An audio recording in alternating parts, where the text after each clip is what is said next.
आम आदमी पार्टी के नेता संजय सिंह को जमानत मिल गई है। करीब 6 महीने तिहाड़ जेल की बैरक नंबर 5 में रहने के बाद अब संजय सिंह की राजनीति का वनवास खत्म होगा। पार्टी के लोगों को उम्मीद है कि संजय सिंह पार्टी को दिशा देंगे। अरविंद केजरीवाल की गिरफ्तारी के बाद जो लीडरशिप गैप था उसे संजय सिंह भरेंगे, लेकिन इस जमानत के साथ कुछ शर्तें भी हैं। शर्तों के साथ कुछ सवाल भी। सवाल कि आखिर संजय की जमानत का ईडी ने विरोध क्यों नहीं किया? क्या संजय सिंह के खिलाफ ईडी के पास कोई सबूत नहीं है? सुप्रीम कोर्ट और ईडी के बीच क्या सवाल जवाब हुए जिसके बाद ये फैसला लिया गया? सवाल ये भी कि संजय सिंह की जमानत क्या अरविंद केजरीवाल की जमानत का रास्ता खोलेगी? इस वीडियो में इन्हीं सभी सवालों के जवाब तलाशने की कोशिश करेंगे। 2 अप्रैल यानी मंगलवार को सुप्रीम कोर्ट ने संजय सिंह को बेल ग्रांट कर दी। पिछले साल अक्टूबर महीने में दिल्ली शराब नीति मामले से जुड़े एक मनी लॉन्ड्रिंग केस में ईडी ने उन्हें गिरफ्तार किया था। ईडी ने आरोप लगाया था कि संजय सिंह ने शराब नीति बनाने और लागू करने में मुख्य भूमिका निभाई थी। इससे कुछ शराब बनाने वालों, थोक विक्रेताओं और खुदरा विक्रेताओं को फायदा पहुंचाया गया था। लेकिन 6 महीने में ईडी कोर्ट में कुछ साबित नहीं कर पाई। सुप्रीम कोर्ट में जस्टिस संजीव खन्ना, जस्टिस दीपांकर दत्ता और जस्टिस पीवी बराले केस की सुनवाई कर रहे थे। ईडी की ओर से पेश हुए थे additional solicitor general SV Raju, जबकि संजय सिंह की ओर से जिरह कर रहे थे सीनियर वकील अभिषेक मनु सिंघवी। कोर्ट ने ईडी के वकील से पूछा कि 6 महीने से जेल में बंद संजय सिंह को आगे भी जेल में क्यों रखना चाहिए। आगे कहा कि अगर आप जमानत का विरोध करेंगे तो हमें पीएमएलए एक्ट के तहत उन्हें जमानत देने पर विचार करना होगा। पीएमएलए एक्ट माने prevention of money laundering act. इस एक्ट में एक सेक्शन है 45। अगर इसके तहत संजय सिंह को जमानत दी जाती तो इसका मतलब ये होता कि संजय सिंह के खिलाफ प्रथम दृष्टया आरोप साबित नहीं होता है। इसके बाद शराब नीति केस कमजोर पड़ जाता।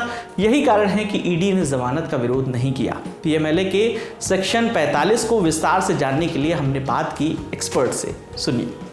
सेक्शन 45 पीएमएलए उन 2 ट्विन कंडीशंस की बात करता है जिसके पूरा होने पर किसी भी आरोपी को जमानत दी जा सकती है।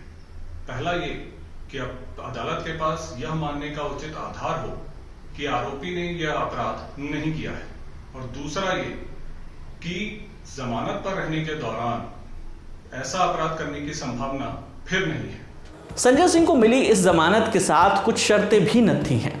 बेंच ने कहा है कि संजय सिंह अपनी राजनीतिक गतिविधियां तो जारी रख सकते हैं, लेकिन इस मामले के संबंध में कोई बयान नहीं दे सकते। साथ ही उन्हें 2 लाख का बेल बॉन्ड भी जमा कराना होगा।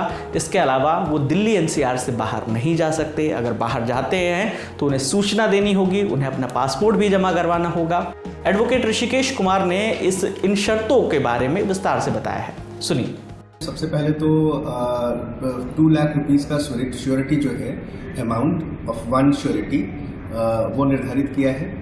दूसरा, उनके पासपोर्ट को कोर्ट ने कहा है कि आप इनको कोर्ट में डिपॉजिट करेंगे और कंट्री आप लीव नहीं करेंगे, मतलब देश छोड़ के नहीं जाएंगे।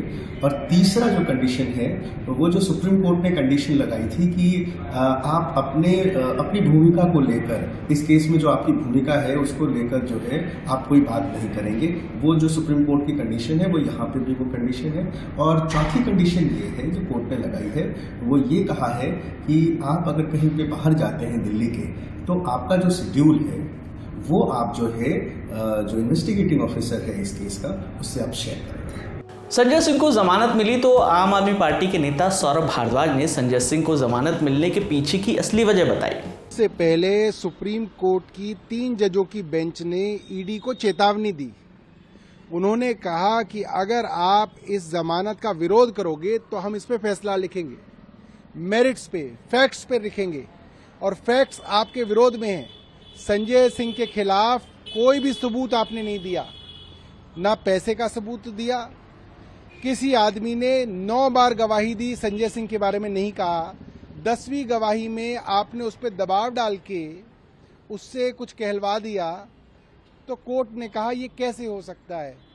इसलिए ईडी ने लंच के बाद केंद्र सरकार से बात करके कहा कि हम इसका विरोध नहीं करेंगे, क्योंकि अगर विरोध करते और कोर्ट जमानत देती, जैसा कि कोर्ट ने पहले ही कह दिया था, तो ये पूरा का पूरा केस जो है हवा में उड़ जाता, पूरा का पूरा केस ही खत्म हो जाता। इसलिए सिर्फ अपनी इज्जत और इस केस को चलाए रखने के लिए ईडी ने उनकी जमानत पे सरेंडर कर दिया। सौरभ भारद्वाज का कहना है कि ईडी ने सरेंडर कर दिया है। वो ये भी कहते हैं कि ईडी की ओर से चुनाव लड़ने वाले वकीलों में बीजेपी के नेता भी शामिल हैं। ये साफ करता है कि बीजेपी और ईडी एक है। मैंने देखा है कि ईडी के मामले जो संजय सिंह जी के ऊपर सुप्रीम कोर्ट में चले, उसमें कई मामलों में जो ईडी के वकीलों की जो लिस्ट लिखी है उसमें बांसुरी स्वराज का नाम है। अब ये बताइए कि भाजपा की प्रवक्ता हैं बांसुरी स्वराज, भाजपा की नई दिल्ली की प्रत्याशी हैं बांसुरी स्वराज। कल ही हम कह रहे थे कि ईडी और भाजपा एक है, आज ये साफ हो गया। ये जो नौटंकी कर रहे थे कि ईडी स्वायत्त संस्था है, अरे भाई तुम्हारे लोग उसके अंदर वकील हैं, काहे की स्वायत्त संस्था ईडी। संजय सिंह की जमानत के बाद अब उम्मीद जताई जा रही है कि दिल्ली के मुख्यमंत्री अरविंद केजरीवाल को भी जमानत मिल सकती है। इस उम्मीद की उम्र कितनी लंबी होगी इसका फैसला तो कोर्ट करेगा। फैसला जो भी होगा वो हम आपको बताते रहेंगे। बाकी इस खबर पर आपकी क्या राय है वो हमें आप कमेंट सेक्शन में ज़रूर बताइएगा। आपके लिए तमाम जानकारी जुटाई थी हमारे साथी रजत पांडे ने। मेरा नाम है विकास वर्मा। देखते रहिए दी लल्लन टॉप। शुक्रिया।